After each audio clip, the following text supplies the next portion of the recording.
ನನ್ನ ಗಂಡನ ಮನೇಲಿ ಅವರಮ್ಮ ಯಾವತ್ತೂ ನನ್ನ ಮಗಳು ಬರ್ತಡೇ ಮಾಡದೇ ಇರೋರು ನನ್ನ ಹತ್ರ ನಿನ್ನ ಮಗಳಿಗೆ 10ನೇ ವಯಸ್ಸು ಯಾವಾಗಾಗುತ್ತೆ, ಅವಳು 3ನೇ ಕ್ಲಾಸ್ ಓದ್ತಾ ಇದ್ದಾಳಲ್ಲ ಅಂತ ಕೇಳಿದ್ರು. ಆಗ ಹಾಂ, ಅದು ಇನ್ನು 2 ವಾರ ಇದೆ ಅತ್ತೆ ಅಂದೆ. ಹಾಂ ಆಯಿತು ಅಂದರು. ನಾನು ಯಾಕೆ ಹಾಗೆ ಕೇಳ್ತಾ ಇದ್ದಾರೆ ಅಂತ ಅಂದ್ಕೊಂಡೆ. ಮತ್ತು ಇವ್ರ ಹತ್ರ ಏನೋ ಗೊತ್ತಿಲ್ಲ, ದಿವ್ಯನ 10ನೇ ವಯಸ್ಸು ಯಾವಾಗಾಗುತ್ತೆ ಅಂತ ಕೇಳ್ತಾ ಇದ್ರು ಅಮ್ಮ ಅಂತ ಕೇಳಿದೆ. ಆಗ ನೀನು ಇಲ್ಲ ಇನ್ನೂ 6 ತಿಂಗಳಿದೆ ಅಂತ ಇನ್ನೂ ಆಗಿಲ್ಲ ಅಂತ ಹೇಳು ಅಂದರು. ನಾನು ಇಲ್ಲ, ನಾನು ಹೇಳಿಬಿಟ್ಟೆ 2 ವಾರ ಇದೆ ಅಂತ, ಯಾಕೆ ಹಾಗೆ ಹೇಳಬೇಕು ಅಂದೆ. ಅದು ಅತ್ತೆ ನನಗೆ ಮರೆತು ಹಾಗೆ ಹೇಳಿದೆ, ಇನ್ನೂ 6 ತಿಂಗಳಿದೆ ಅಂತ ಹೇಳಿಬಿಡು, ನಿನಗೆ ಯಾಕೆ ಅದಲ್ಲ ಹಾಗೆ ಹೇಳು ಅಂತ ಹೇಳಿದ್ರು. ನಾನು ಆಯಿತು ಅಂದೆ. ಮಾರನೇ ದಿನ ಅತ್ತೆ ಕೂಗಿದಾಗ, ಅದು ಅತ್ತೆ ದಿವ್ಯಂಗೆ 10 ವಯಸ್ಸು ಆಗೋಕ್ಕೆ ಇನ್ನೂ 6 ತಿಂಗಳಿದೆ, ಅದು ನಾನು ಮರೆತು 2 ವಾರ ಇದೆ ಅಂದೆ ಅಂತ ಹೇಳಿದೆ. ಅತ್ತೆ ಹಾಂ ಅಂತ ಹೇಳಿ ದಿವ್ಯ ಬಂದಾಗ ಕರೆದು, ಮಗಳೇ ನಿನ್ನ ಬರ್ತಡೇ ಯಾವಾಗ ಅಂತ ಕೇಳಿದ್ರು. ಆಗ 2 ವಾರ ಇದೆ ಅಂತ ಹೇಳಿದ್ಲು.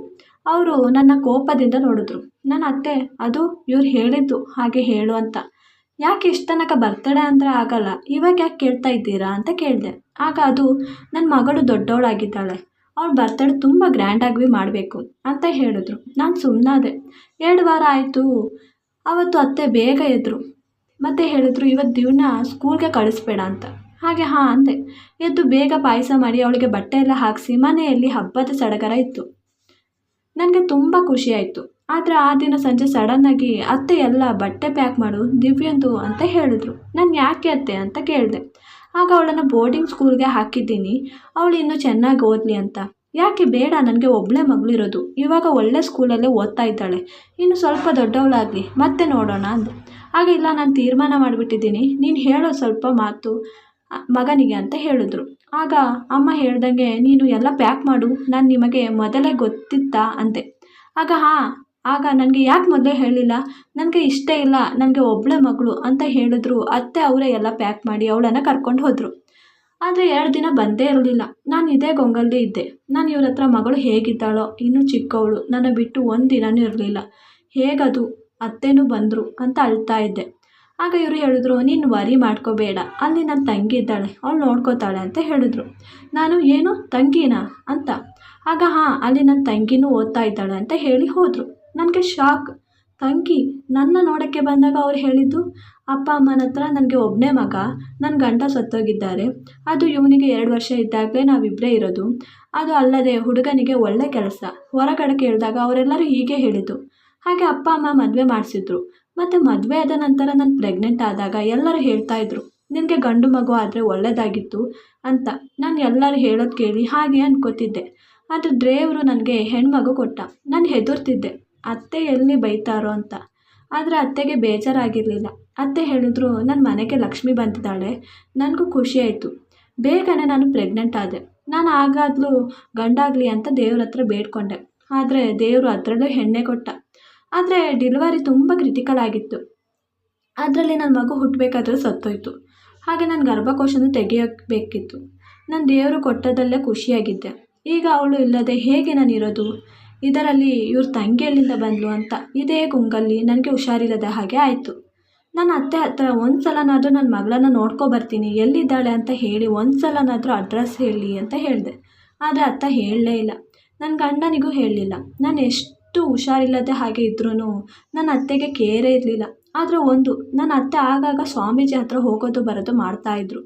ಅದು ನಾನು ಮದುವೆ ಆದಮೇಲೂ ನಾನು ಇವ್ರ ಹತ್ರ ಕೇಳಿದೆ, ಈಗ ಮಾತ್ರ ಹೀಗೆ ಸ್ವಾಮೀಜಿ ಹತ್ರ ಹೋಗ್ತದ ಅಥವಾ ಮೊದಲಿಂದನೂ ಹೋಗ್ತಿದ್ರಾ ಅಂತ. ಆಗ ಇವರು ಹೇಳಿದರು, ನನಗೆ ಚಿಕ್ಕ ವಯಸ್ಸಿನಿಂದನೂ ಅಮ್ಮ ಹೋಗ್ತಾಯಿದ್ರು ಅಂತ.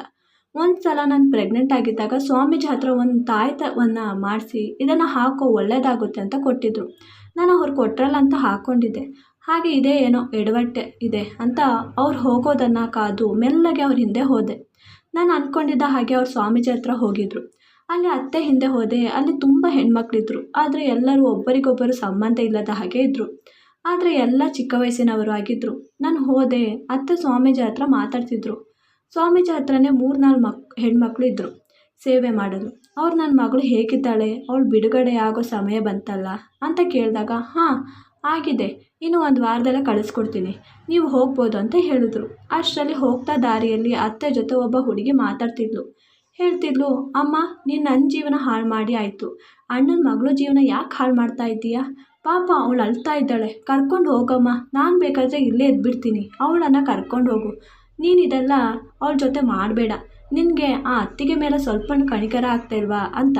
ಆಗ ಅತ್ತೆ, ಆದರೆ ನನ್ನ ಮೇಲೆ ಯಾರೂ ಕನಿಕರ ತೋರಿಸ್ತಿಲ್ಲ, ದೇವರಾಗಲಿ ಯಾರಾಗಲಿ ನಾನು ಹಾಗೆ ಇನ್ನು ಮುಂದೇನೂ ಹೀಗೆ ಆಗ್ತಾ ಇರುತ್ತೆ ಅಂತ ಹೇಳಿ ಹೋದರು. ನಾನು ಅಲ್ಲೇ ಬಚ್ಚಿಟ್ಟುಕೊಂಡೆ. ಅವ್ರು ಹೋದ್ಮೇಲೆ ನಾನು ನಾದಿನಿ ಮುಂದೆ ನಿಂತೆ. ನಾನು ಪರಿಚಯ ಮಾಡಿಕೊಟ್ಟೆ ಮತ್ತು ಕೇಳಿದೆ, ಯಾಕೆ ಹೀಗೆ ನನ್ನ ಮಗಳು ಜೀವನ ಹಾಳು ಮಾಡ್ತಾ ಇದ್ದೀರಾ, ಮತ್ತು ನೀನು ಯಾಕೆ ಇಲ್ಲಿದ್ದೀಯಾ, ಹೇಳು ಸರಿಯಾಗಿ ಹೇಳು ಅಂತ. ಆಗ ಅವಳು ಹೇಳಿದ್ಲು, ಇದು ನನಗೆ 10 ವರ್ಷ ಆಗಿದ್ದಾಗ ಅಮ್ಮ ನನ್ನ ಇಲ್ಲಿ ಕರ್ಕೊಂಡು ಬಂದು ಬಿಟ್ಟಿದ್ದು. ನಮ್ಮ ಅಪ್ಪ ನನಗೆ ಅಣ್ಣನಿಗೆ 3-4 ವರ್ಷ ಆಗಿದ್ದಾಗ ಸತ್ತೋದ್ರು. ಮತ್ತು ಆವಾಗಲೇ ಅಣ್ಣನಿಗೆ ತುಂಬ ಹುಷಾರಿಲ್ಲದಾಗೆ ಆಯಿತು. ಹಾಗೆ ಆಸ್ಪತ್ರೆಗೆ ತೋರಿಸಿದಾಗ ಅವರನ್ನು ದೊಡ್ಡ ಆಸ್ಪತ್ರೆಗೆ ಕರ್ಕೊಂಡು ಹೋಗಿ ಅಂತ ಹೇಳಿಬಿಟ್ಟಿದ್ರು. ನನ್ನ ಅಪ್ಪ ಸತ್ತ ಮೇಲೆ ಎಲ್ಲರೂ ದೂರ ಆಗಿಬಿಟ್ಟಿದ್ರು. ನಮ್ಮ ಅಮ್ಮ ಅವರ ಮಗನ ಹತ್ತಿರ ಇದ್ದದ್ದು. ಅಮ್ಮನ ಅಣ್ಣ ಹೆಂಡತಿ ಸ್ವಲ್ಪ ಘಾಟಿಯಾಗಿದ್ದು. ಅವ್ರ ಹತ್ರನೂ ಹೆಲ್ಪ್ ಕೇಳೋಕ್ಕೆ ಆಗಲ್ಲ. ಮತ್ತು ಏನು ಮಾಡಲಿ ಅಂತ ಅಳುತ್ತಾ ಇರಬೇಕಾದ್ರೆ ಪಕ್ಕದ ಮನೆಯ ಆಂಟಿ ಬಂದು ಈ ಸ್ವಾಮೀಜಿ ಬಗ್ಗೆ ಹೇಳಿದ್ರು. ಅವ್ರು ಅಂದ್ಕೊಂಡಿದ್ದಂಗೆ ಆಗುತ್ತೆ, ನೀವು ಒಂದು ಸಲ ಅಲ್ಲಿಗೆ ಹೋಗಿ ನೋಡು, ದುಡ್ಡು ತಗೊಳ್ಳಲ್ಲ ಅಂತ ಹೇಳಿದ್ರು. ಅಮ್ಮ ಹೋದರು. ಅವರು ಒಂದು ಹೇಳಿದ್ರು, ನಾನು ಅವನನ್ನು ಸರಿ ಮಾಡ್ತೀನಿ, ಆದರೆ ನೀನು ಚಿಕ್ಕ ಮಗಳು ಇದ್ದಾಳಲ್ಲ, ಅವಳನ್ನು ಈಗಲ್ಲ 10 ವರ್ಷ ಆದಮೇಲೆ ನನ್ನ ಹತ್ರ ಕರ್ಕೊಂಡು ಬಂದು ಬಿಡಬೇಕು. ಇಲ್ಲಾಂದರೆ ನಿನ್ನ ಮಗ ಅವಳಿಗೆ 10 ವರ್ಷ ಆದಮೇಲೆ ಸತ್ತೋಗ್ತಾನೆ. ಇದು ಇಲ್ಲಿಗೆ ನಿಲ್ಲಲ್ಲ. ನಿಮ್ಮ ವಂಶದಲ್ಲಿ ನಿನ್ನ ಮಗನಿಗೆ ಮಗಳು ಆದಮೇಲೆ ಅವಳನ್ನು 10 ವರ್ಷದಲ್ಲಿ ಬಿಟ್ಟು ನಿನ್ನ ಮಗಳನ್ನು ಕರ್ಕೊಂಡು ಹೋಗಬೇಕು. ಹಾಗಾದ್ರೇ ನಿನ್ನ ಮಗ ಜೀವಂತ ಆಗಿ ಇರೋದು ಅಂತ.